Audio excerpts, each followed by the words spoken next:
Chapter 1. The Epic, Social/Scientific Backdrop and the Problem the Philosopher Tried to Solve. The sun rose over the harbor at Miletus, lapping the wooden quays with a gold edge, and the sea moved with the patient, indifferent logic of a world before systems had learned to presume their own permanence. In such moments, a mind like Heraclitus's would have heard not only the gulls and the creak of rigging, but the deeper whisper of a problem that would haunt philosophy for 2 millennia. If the world changes unceasingly, what keeps it from dissolving into incoherence? If every river you step into is already different from the last, what is the nature of stability, of law, of truth? And if the apparent diversity of things is so many, what is the one thing, if anything, that makes intelligible the upheaval of life and the regularity of phenomena? In that brisk Ionian air, full of merchants, sailors, priests, poets, and the restless energy that accompanies contact with distant lands, Heraclitus stood at the threshold of a question that would not be easily answered. How can a universe that never stands still be known, or governed, or loved with the same stubborn constancy with which humans love what seems unchanging? The epoch into which Heraclitus was born, c. 535 BC, in Ephesus, a city of lanes and baths and markets on the western edge of the Ionian coast, was a moment when the ancient ways of explaining the world through myth and ritual were being pressed into new shapes by commerce, urban life, and a restless curiosity. The Ionian coastlines were throbbing with long-distance exchange, metals from Anatolia, grains from the Black Sea coastal plains, fabrics and pottery traded for wine and timber across a sea that connected villages to far-off cities and to the great empires that orbited them. The same age that gave rise to the builders of temples and the inventors of coinage also nurtured a habit, perhaps the first serious habit, in which people began to think the world is knowable by reason, not merely by the stories that were told to explain it. Rhetorically and politically, the Ionian cities were laboratories of experimentation. Miletus, Ephesus, Phocaea, and others stood at the far end of the Greek world, yet they were not isolated islands. They were part of a network of commerce and common culture that extended into Phrygia and Lydia, and beyond into the Persian sphere of influence after the conquests of Cyrus and Cambyses. The Ionian polis was not merely a political unit, but a social crucible in which elites, artisans, slaves, and freedmen mingled under the shadow of religious institutions and the ritual authority of oracles. Democracy and oligarchy jostled for supremacy. Tyrants could hold sway in one city, while another put its faith in assemblies that resembled nothing so much as a gathering of citizens who debated public matters under the lingering memory of heroic deeds. The political texture was not stable in the modern sense. It was a living experiment, quick to change and quick to forget its own certainties. In such a setting, a philosopher like Heraclitus would have seen the problem not simply as an abstract puzzle, but as a practical crisis of knowledge and action. If life itself is a flux, if city walls rise and fall, if currencies lose or gain value with the wind of events, what ground is left for a rational account of reality? What kind of wisdom can matter when the ground of appearance itself is always shifting? In the social and ethical life of the Greeks, change and continuity did not merely jostle. They collided in a way that forced people to choose between competing visions of order.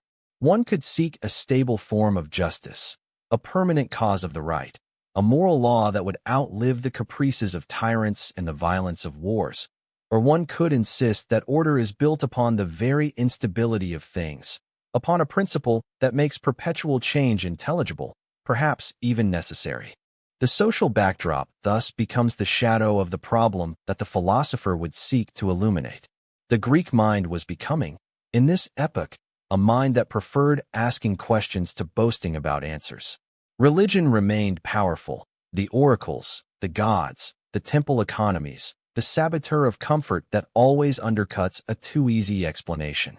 Yet there was a growing habit of asking whether the gods themselves might be understood as phenomena of a rational order, the kind of order that might be named, in some remote sense, by a human word, not merely by ritual obedience. It is in this cultural atmosphere that Heraclitus would articulate a critique of both the mythic and the merely empirical ways of understanding the world. To see what the philosopher was trying to solve, Consider the most basic of human acts, perception. A man looks at a river and calls it the river. He notices the water's current, the rocks along the bank, the reeds that bend to the wind. He remembers that the same river on another day will look different, that the water will have moved on and the stones will have shifted position. Yet he still speaks of the river as a thing, something in which a change may occur and yet which may be named as a single phenomenon. The mind desires stability in a world of movement. The social world, in turn, demands some stable ground for ethics, law, and common life. The scientist, if we may borrow a modern label for a moment, digests a causal story. One force pushes another. A collision yields a result. The cosmos runs on rough, yet discoverable regularities. But if the forces themselves are always in flux, if what we know is always in the act of becoming, then what becomes of the reliability of knowledge, of the truth we claim to hold? To answer such questions, Heraclitus would need a theory that could absorb both the ordinary experience of change and the intellectual hunger for order. He would have to give a name to the principle by which change is intelligible. His answer, as far as we can reconstruct it from the demolition job that his fragments perform on the ordinary ways of thinking, is that the world is a single, living process governed by an underlying principle, the logos, that orders flux. The logos is not simply a word for reason in a late sense. It is a principle of intelligibility, a pattern that makes sense of the world's transformations even as the world itself undergoes continuous transformation. In this sense, the epic's problem, how to live knowing that everything moves, becomes, in his hands, a problem about establishing a trustworthy relation to a rational order that manifests through change rather than through stasis.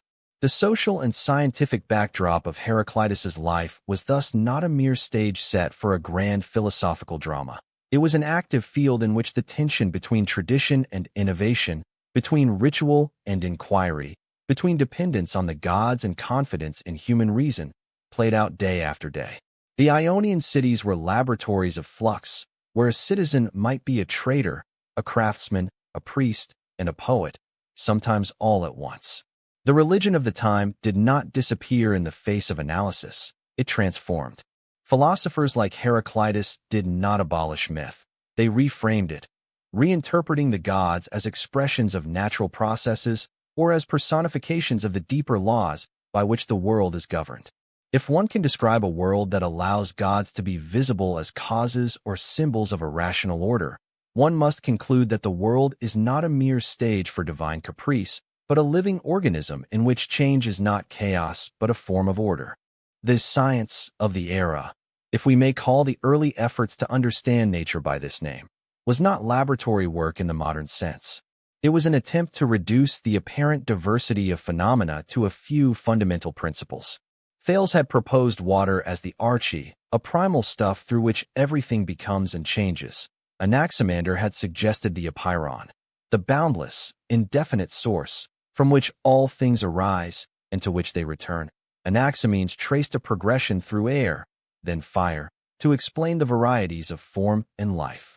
In such a spectrum, Heraclitus enters not to contradict his Ionian predecessors, but to challenge a crucial assumption, that the underlying stuff, the arche, must be stable in form to yield stable knowledge.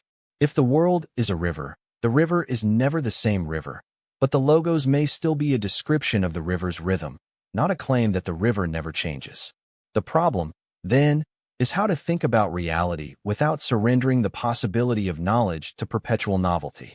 The social and scientific backdrop also includes the friction between the old and the new, between the priestly voice that speaks of cosmic order through ritual and the philosophic voice that speaks of order through reason. This friction is what gives the era its distinctive pulse. The temples and oracles remained potent. The markets and ships kept bringing strangers and goods from distant lands. And above all, a new habit of mind began to take root, the confidence that human inquiry, properly disciplined, could uncover something true about that world. Heraclitus sits at the crossroad of these currents, the poet of flow, the critic of static error, the observer who insists that to understand anything one must first acknowledge the dynamic nature of existence. If the science of Heraclitus's day still looks for a single principle to underwrite all change, It also reveals a problem of epistemology that has only grown more acute with time. How can we know a thing if it is always becoming something else? How can we claim knowledge of a universal law when the words we use are themselves shaped by the very flux we wish to identify? These are not merely philosophical abstractions. They are questions with political consequences. If change is the only constant, what becomes of political stability, of social contract, of justice? A ruler who seeks to maintain order in a capricious world, whether through force or through craft, must reckon with the possibility that any such order is contingent, fragile, or subject to reversal. Heraclitus's thought, in this sense, anticipates a modern problem: the tension between a world that demands both imagination, to conceive of enduring laws, and humility, to accept the limits of human knowledge. To grasp the core of the problem the philosopher tried to solve, it is helpful to listen, carefully and skeptically, to the way he presents the world's perpetual motion. The famous, often misquoted but useful picture of the river, a river you cannot step into twice, serves here as more than a memory aid for modern readers. It is a sharp, practical reminder that sensation and memory both mislead if one seeks a fixed essence behind changing appearances. The river is a procession, yes, but it is a procession that reveals a pattern, a continuity through discontinuity. The rocks remain. The river remains as a body. It is the water that moves, the water that differs from moment to moment. In such a paradox, Heraclitus claims, there is wisdom, to attend not to the stability of things but to the order that governs their transformation. The logos, then, must be understood as a principle of order that operates through change, not as a set of unchanging static laws. But what is the nature of this logos? Is it a divine mind that stands behind all things, a sort of fate that compels every event? Or is it, more deceptively, a rational structure that emerges from the interrelations of opposites, war and harmony, fever and calm, life and death, that together constitute the cosmos? Heraclitus's fragments offer a reading that is at once intimate and provocative. The world is a living unity, a single process in which contraries are not enemies but kin, in which opposition is the source of cohesion, in which the same thing can be at once different and the same because it belongs to the same unfolding pattern. In one famous but ambiguous fragment, he suggests that the road up and the road down are one and the same. Such a line invites a dialectical imagination that would not become fashionable for 2 millennia, but which already lurks within his thought. Ascent and descent are not opposed. They are 2 faces of a single movement. The same holds for night and day, for life and death, for the creation and destruction of things. The world's processes do not exist as separate compartments. They are interwoven in a single fabric of becoming. The paradox is not a failure of language, but a deliberate methodological stance. To speak in such a paradoxical manner is to teach the mind to see the ordinary in a new light, to glimpse the hidden rigors that underwrite ordinary appearances. The social-cultural environment helps us understand why this approach had force. If the polity is a theater of quick reversals and temporary arrangements, if wealth comes in cycles, if the gods are both real and interpretively manipulable, then a philosophy that can accommodate flux while still preserving a normative idea of truth and order offers a powerful alternative to both myth and crude empiricism. Heraclitus did not merely deny permanence. He insisted that the unity of the world lies in its persistent tendencies toward form and harmony, even as those tendencies manifest through change. The logos thus becomes a way of thinking that allows a citizen to navigate a world in which the old certainties are unsettled, the new ideas are bold, and the daily life of a polis demands practical wisdom as much as metaphysical insight. Yet it would be wrong to imagine that Heraclitus's epoch created him as a solitary figure, a lone philosopher who spoke above the ordinary people and above the flux itself.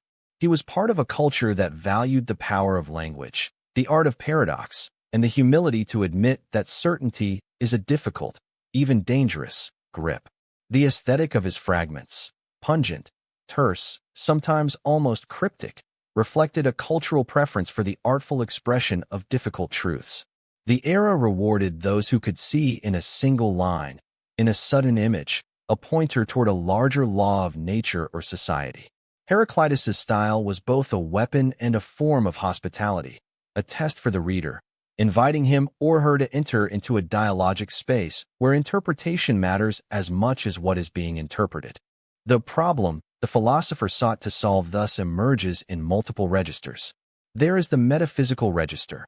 How can unity and variety, permanence and change be reconciled? There is the epistemological register. What kind of knowledge can be counted as true if knowledge is always encountered through a changing world? There is the ethical political register.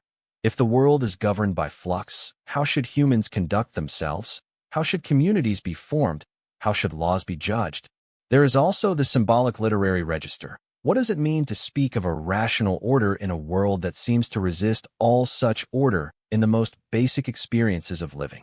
Heraclitus, in addressing these questions, does not solve them in a way that ends debate. Rather, he offers a map of the terrain, a way to think about flux that makes it less chaotic and more intelligible. To understand the epic that formed him is also to recognize what his thought would become for later generations. If the problem he confronts is the tension between change and order, his answer becomes a seed that later philosophers will either grow or critique. Parmenides' opposite claim, that change is an illusion and that true being is unchanging, poses a direct challenge to the Heraclitean program. Zeno's paradoxes, wrestling with the same concerns, further complicate the early landscape of Greek philosophy. In that sense, Heraclitus's epic is not merely a backdrop, but a catalyst. It presses the mind to think hard about how to conceive a cosmos in which motion is real and knowledge is possible. The result is not a simple theory, but a form of thinking that insists on listening to the world's own rhythms, its storms, its currents, its seasons, and seeking a logic that can account for those rhythms without dissolving them in a rhetoric of certainty that would have betrayed the world's palpable volatility. The personal identity of Heraclitus is themselves a piece of the epic. The man is described in later sources, somewhat tantalizingly, in ways that may seem to illuminate a temperament more than a doctrine, a perhaps even austere, philosopher who might have valued solitary contemplation as much as public discourse. If the portrait of the man has been softened or distorted by centuries of retelling, the epic remains unambiguous in its thrust. A time when a thinker could confront the forces of commerce, religion, science, and politics and ask whether there was any stable principle behind the noise.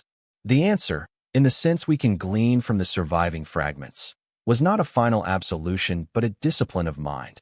To recognize the hidden unity in the flux, to listen to the logos, to see that even the fiercest struggle can yield a kind of harmony that is inseparable from the change itself.